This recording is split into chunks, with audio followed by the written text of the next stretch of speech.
بسم الله الرحمن الرحيم الحمد لله رب العالمين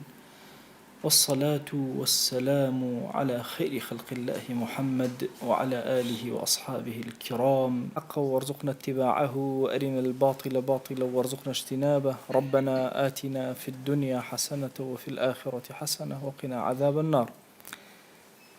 بەڕێزان و خۆشەویستانم ئێمە لە خزمەت کتێبی نایابی الذەریعە إلى مەکاریم الشەریعە ژیان بەسەر ئەبین. یەکێکە لەو کتێبە نایابانەی کە ئیمامی غەزالی لە ماڵ و لە سەفەر و لە هەموو شوێنێک ئەم کتێبەی هەڵگرتووە. ئەم کتێبە بەڕاستی ئینسان بە باشی ئەناسێنێ بەخۆی، بۆیە ئەمویست ناوێکی بۆ بدۆزمەوە بۆ عنوانی دەرسەکە دینسازیم زۆر پێجوان بوو. بەڕاستی ئینسان کە خۆی ناسی خوای خۆی ئەناسێ دینی خۆی ئەناسی. سەرەتای ئەم کتێبە ئەفەرمێ مەثل ئەهلی الدنیا وما رشحوا له، وێنەی ئەهلی دنیا و بۆچی لێرە تەڕشیح کراون ئەم ئینسانانە. ئەوێ کۆمەڵێن نمونەمان بۆ بێنێتەوە تا جوان لە دنیامان تێبگەێنێ. أفرمي سرتا الإنسان في هذه الدار كما قال أمير المؤمنين علي رضي الله تعالى عنه، إنسان ألم مالي إريا لم جياني إريا وكو سيدنا علي أفرمي الناس سفر، إنسان كان مسافر، سفر بمعنى مسافر دي سفر وشيء كبو مفرد بكاري وجمعش بكاري لزمان عربية شون علي فلان كز مسافرة بالضبط أو هاي يا مسافر بالجمع بڵێ هەروەها ئەکا وشەی سەفر ئەخوێنێتەوە هەندێک بە سەفەر خوێندویانەوە غەڵەتە. سەفەر یعنی گەشت، بەڵام سەفر یعنی گەشتیار. ئینسان هەموو خەڵکی گەشتیارن لێرە. والدنيا دار ممر لا دار مقر، بەخوا ئەم دنیای کە پێیە تێئەپەڕین شوێنێکە، دنیایەکە، ماڵێکە تەنها تێپەڕینێک پێیە تێئەپەڕی، شوێنی حەوانەوە نییە و ئیستیقرار نییە و ئیسراحەت نییە. وبطن أمه مبدأ سفره، سرتاي سفري إنسان سكي دايكتي كليو دسبي أكا. والآخرة مقصده، آخرتيش كبرو بيري أروى إنسان ورده مقصد يتي أخيرا أقات أبي. وزمان حياته مقدار مسافته، همو أو عمريتو أكي مسافيتي برينتو أوندي، همو أو الصالانيكتو أبين منازل كاني تويا لمنزلك وأشيبو منزلي يثير، وهمو الشهرەکان و مانگەکانی تۆش هەمووی ئەو فەڕاسیخانەن و ئەو کیلۆمەتران کە ئەیان بڕی، و هەموو شەو ڕۆژەکانت میل ئەی بڕی، هەموو هەناسەیەکی تۆ هەنگاوێک. ئیمامی عەلی فەرمێ هەموو هەناسەیەکی تۆ کە ئەنەما هەنگاوێ بەرەو ئاخرت ئەڕۆیت و ئەو هەنگاوەی تۆ قەت ناگەڕێت، ئیتر تۆ زەمانێکت بەجێ هێشتووە. دەی چۆن سەفینە وردە ئەڕوات و ڕاکیبەکانی ئەباد ئەو کەسانی کە بەسەریەوەن وردە ئەڕۆن، بەخوا ئێمەش ئاو هەین، هیچمان دەسەڵات نییە و وردە هەنگاو ئەنین ئەڕۆین. ئەفەرمێ شاعرێک ڕەئەیت ئەخ الدنيا وإن كان خافضا أخا سفر يسرى به وهو لا يدري، کەسێکم بینی کە هاوڵی دنیا بوو وردە سەفەرەکەی خۆی ئەکرد و ئەڕۆشت، ولو كان زۆر لە خۆشی و لە ئیسراحەت و لە کاتێکی باش و جوانا بوو، بەڵام ئەم کەسە کاتێک کە ئەڕۆشت ئەبرا، بەڵام بەخۆی نەئەزانی وردە ئەیان برد تا کاتی ئەزانی لەکوێوە سەرچاوە ئەگرێت. خوا جەل جەلالوهو ئێمەی بانگ کردووە بۆ داری دنیا، نا بۆ داری سەلام، بۆ ئاخرەت، بۆ بەهەشت. ئەفەرمێ لەهم دار السەلام عند ربهم، لەلای خوای خۆیان ئەمان دار السەلامیان هەیە، لەوێ ماڵی ئارامی، لەوێ ئارام ئەگرن، ئەگەرنا لێرە ئارامیان پێ ناگیرێ. والله يدعو إلى دار السلام، خوا جل جلاله بانگمان ئەکا بەرەو لای دار السلام، بۆ ئەو ماڵەی کە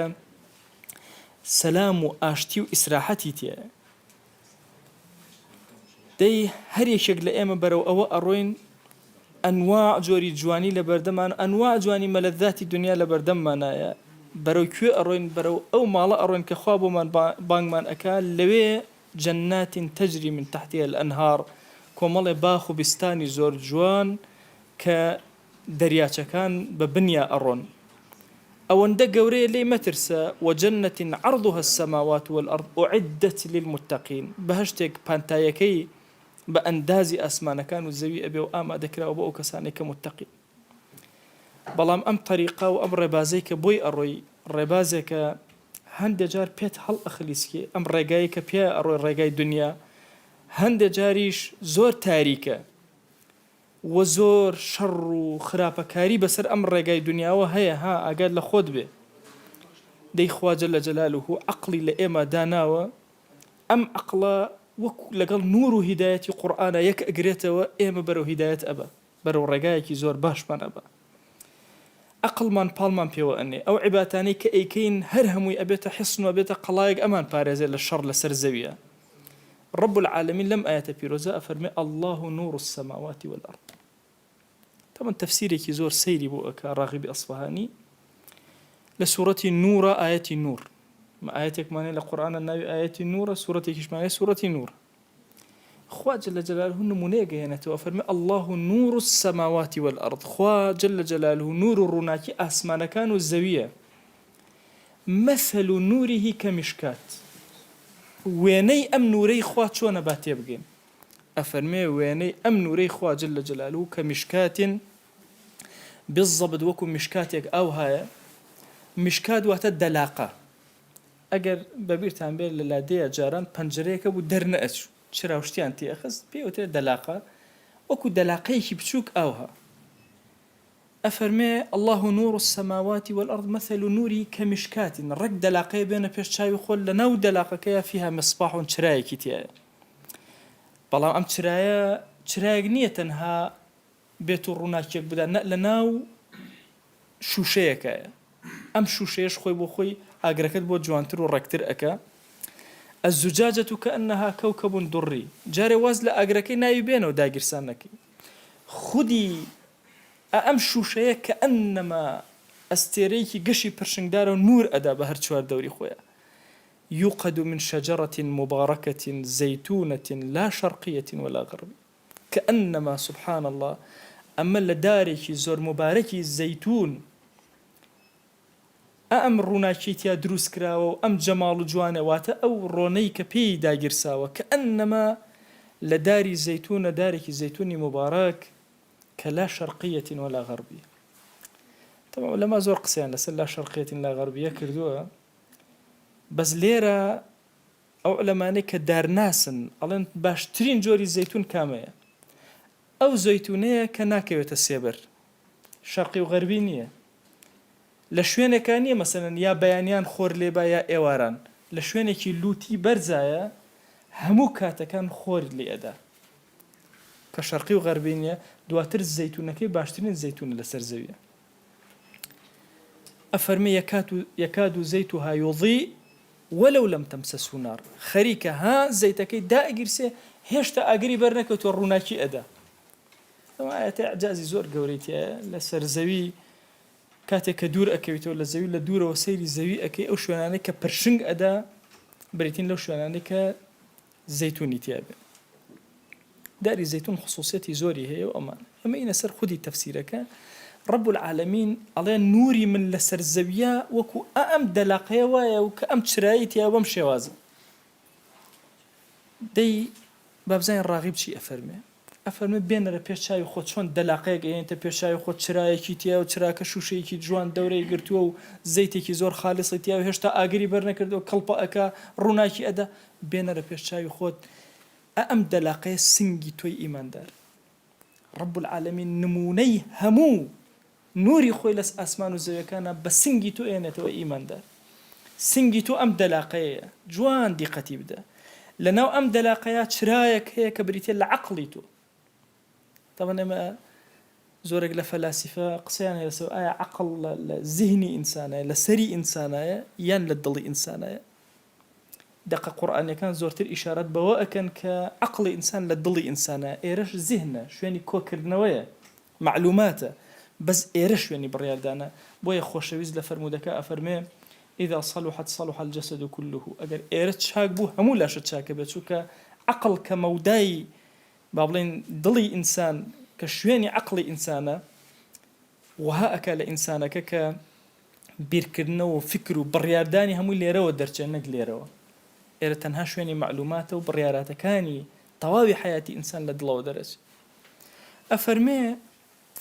فيها مصباح لەناو ئەم سنگی موسڵمانە گڵۆپێک و چرایەکی زۆر جوانی تایە، ناو کە بریتێ لە عەقڵی ئینسان. ئەم عەقڵە لە ناو چیایە؟ لە ناو شوشەیەکە کە بریتێ لە دڵ، کەوا بوو شوشەکە ئەزجاجە مەبەستی دڵە. دەی ئەم دڵە و ئەم عەقڵە جوانە کە ئاوا پارێزراوە و لێرە و پرشنگ ئەدا، ئاگات لێبێ کە ئەنەما لە شەجەرەیەکی مبارەکەەوە لە ئاسمانەوە وەحی هاتووەتە ناو ئەم عەقڵە، ئەم دڵە، کەوا بوو دڵ جێگەی وەحیە و جێگەی عەقڵیش. فیتڕەتی ئینسان لەگەڵ وەحی خوا یەک. دەی ئەفەرمێ لا شەرقیەة ولا غەربیە، ڕاغیبی ئەسفهانی ئەفەرمێ نە پەڕگیرە نە تیژگیرە، ئیفرات و تەفریطی نییە، وەسەطیەتی هەیە. ئەم دڵە کە بڕیاردەری یا با بڵێن ئەم عەقڵە لەناو ئەم دڵەیە کە بڕیاردەرە لەگەڵ ئەو وەحیە یەک ئەگرێتەوە کە یەکی گرتەوە، نە ئەوە تا شەرقی بێ نە ئەوە تا غەربی بێ، شەرقی و غەربی نە ئەوەیە ئەم سەر بگرێ نە ئەوەیە ئەو سەر بگرێ، وەسەطیەت ئەگرێ. ئەفەرمێ یەکاد زەیدها یوضیء وەلەو لەم تەمسەسه نار. هێشتا وحی ئیلاهی نەگەیشتوتە دڵ، نەگەیشتوتە عەقڵی ئینسان. عەقڵ دەرک بە کۆمەڵە شتەکات، ڕاستیەکانی وحی، جوانیەکانی وحی بۆ دەرئەکەوێت. جا ئەگەر وحی خواشی تێ بگاتێ ئەبێت چ نور و چ پرشنگێ بدە. ڕاغب ئەوێ پێمان بڵێ ئەو نورە عەزیمەی خوا جەل جەلالوه لە ئاسمانەکان و زەوی بێنەرە پێش چاوی خۆل لە دڵی تۆیە ئەی ئیماندار. ئەگەر ئەتەوێ بە دوای خودایە بگەڕێ بەناو دڵتا بگەڕ، بەناو سنگی خۆتا بگەڕێ. ئەتەوێ نوری خوا ببینی لە سنگی خۆتا بیبینە. بۆیە ئەفەرمێ لە تەفسیری ئەم ئاەتە ئەفەرمێ فجعل المصباح مثلا للعقل. کاتێکە باسی مصباح و باسی چرایەکی کردو، ئەم چرایە بریتێ لە عەقڵ. والمشكاة مثلا لصدر المؤمن، كباسي دلاقيك كدو والسنجي إيمان داره، والزجاجة لقلبه وأو شوشيش كخوا باسي كدو الضلي توي إيمان داره. والشجرة المباركة هي الزيتونة للدين، كرا أو شجرة مباركة كباسي الزيتون كباسي الدين داري أكا دين أكا. وجعلها لا شرقية ولا غربية، بخوا أو دارة بر جوانية نا شرقية نا غربية، تنبيها على أنها مصونة عن الإفراط والتفريط. نأوي زيادة رويك نأوي شلجيرك وسط يدينك يا خوي ورق. أو الزيتيك واتشن جوان وجمالي هي بريتي لو قرآني خوالة سرزوية دي أليرا وإشارته بو إما أدا. وبين أن القرآن يمد العقل مد الزيت المصباح. شون زيد وردة چرايك دا أجرسيني أجر زيتك إنما چراكش نامين ضلي إنسانيش أو هاي أخوة أجر نوري قرآني اللي بوكو جاته وإتر كير أبيته وچراك أكو جات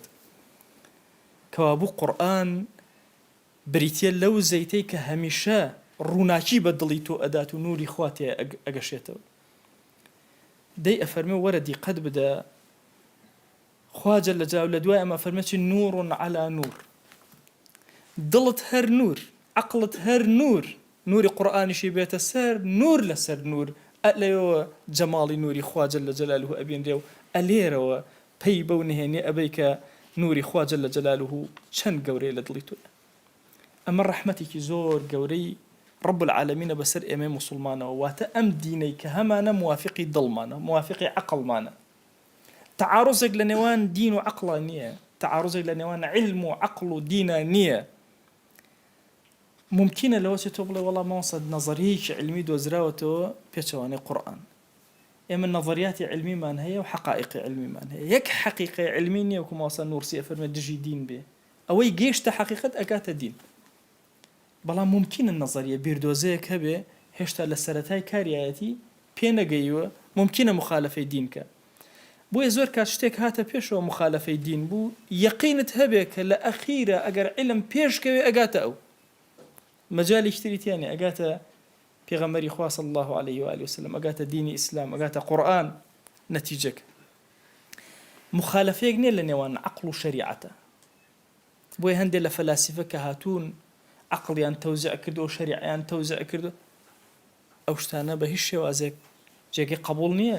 لإسلامه ولا فطرتي إنسانات شو كهرش تيجو تراي بيتشواني فطرة بوبي لأخيرا علم جيشتو توسدي. تەسەوورکەن مەسەلەیەکی بچووک لە خزمەتانە باسکەم خەتەنەی پیاوان بڕواکەن بە مەلاین کتێبی لەسەر نووسراوە کە نابێ و دژی مرۆڤایەتیە و ناکرێ و نابێ و بە هیچ شێواز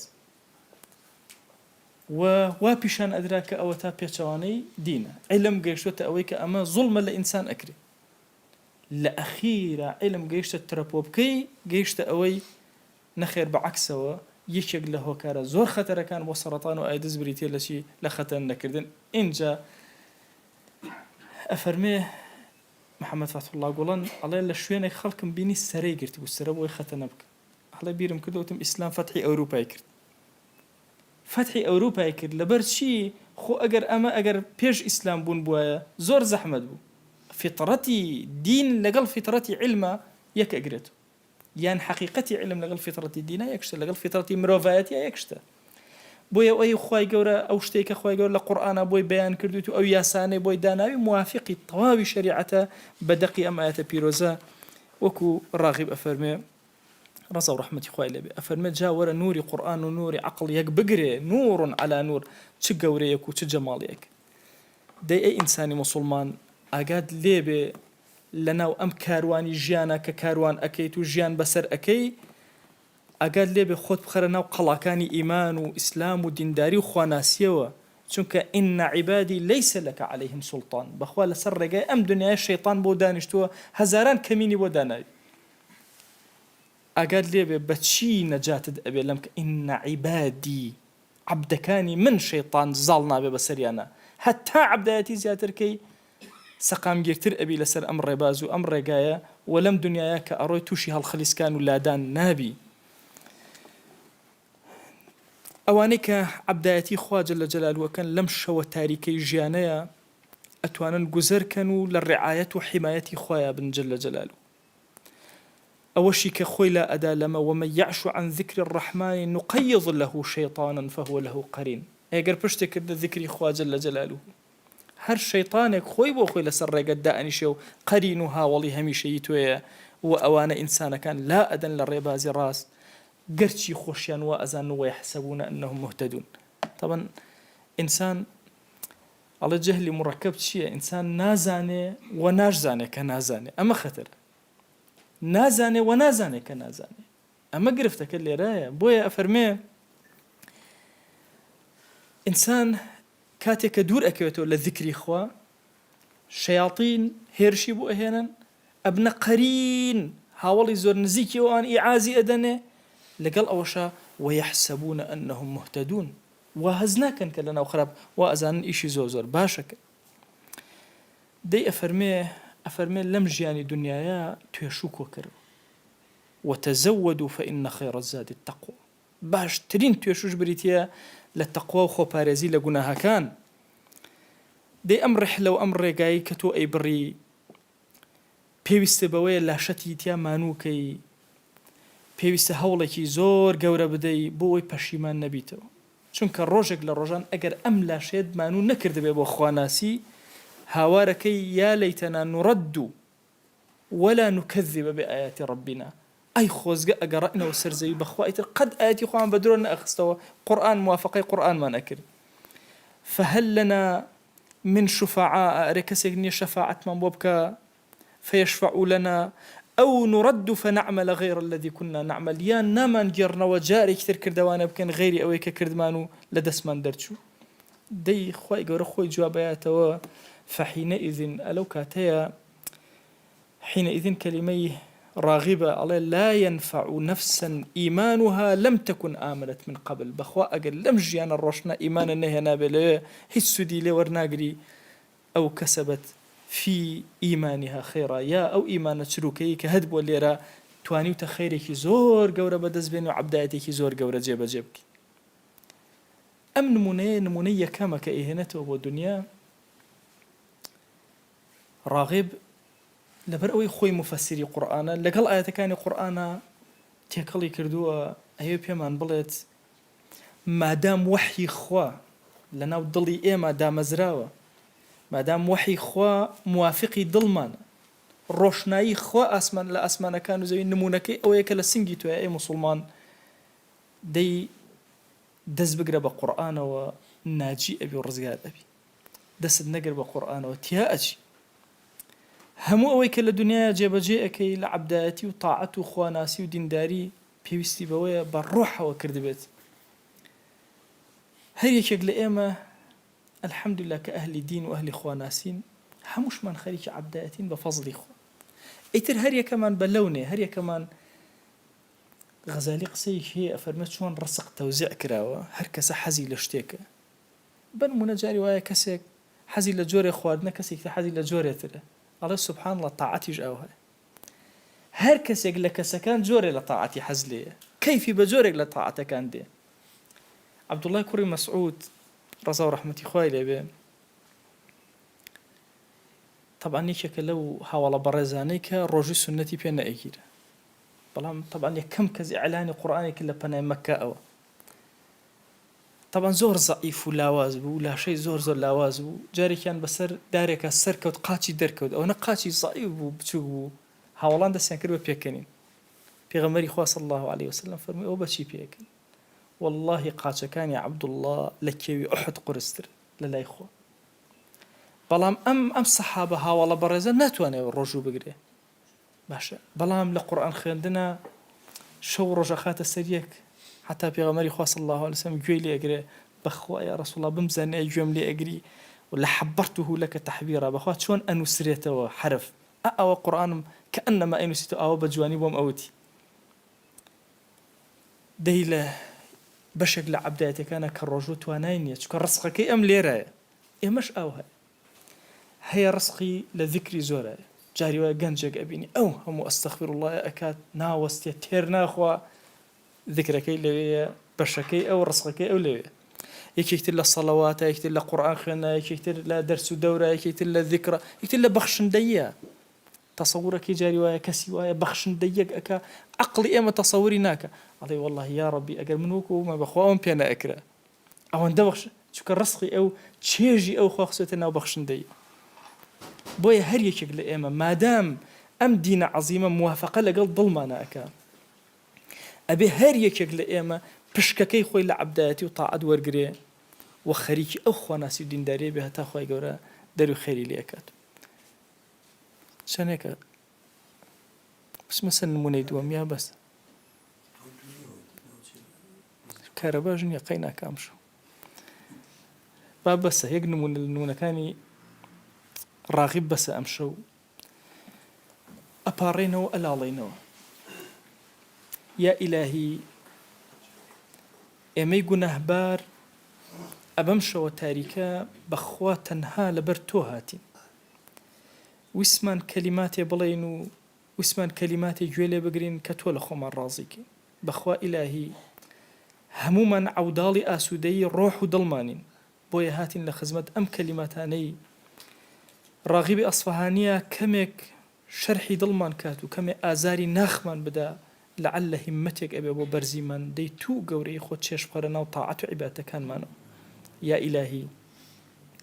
بەخوا ئێمە دەستی دوعا بەرز ناکەنەوە تەنها بۆ تۆ نەبێ تۆ خۆت شاهیدی ئێمە ڕکوعمان نەبردووە تەنها لە بەردەم تۆیان نەبێ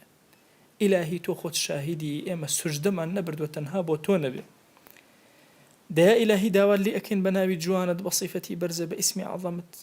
تو گەورەی خۆت بەرزمان کەرەوە بۆ لای خۆت دڵمان ئاو بدە بە ئیمانیات یا رب العالمین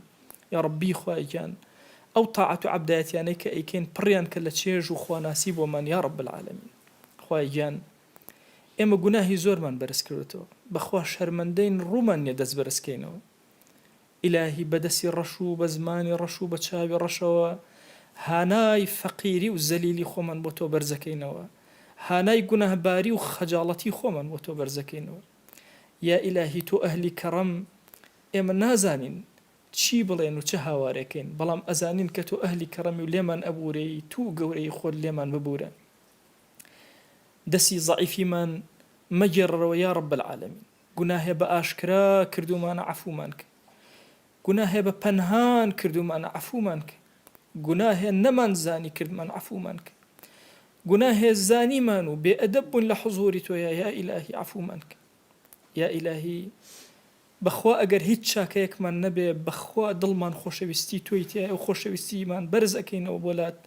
ئەیکەینە تەوەسول و وەسیلە یا ئیلاهی لەسەر جەم گوناهەکانمان ببورە، دڵمان ئاو بدە بە نووری ئیمان، ڕوحمان ئاو بدە بە نووری ئیمان یا ئەکرەمە الئەکرەمین. خوای گیان بەخوا ئەگەر ئێمە هیچ کەڵکێکمان نەبێ،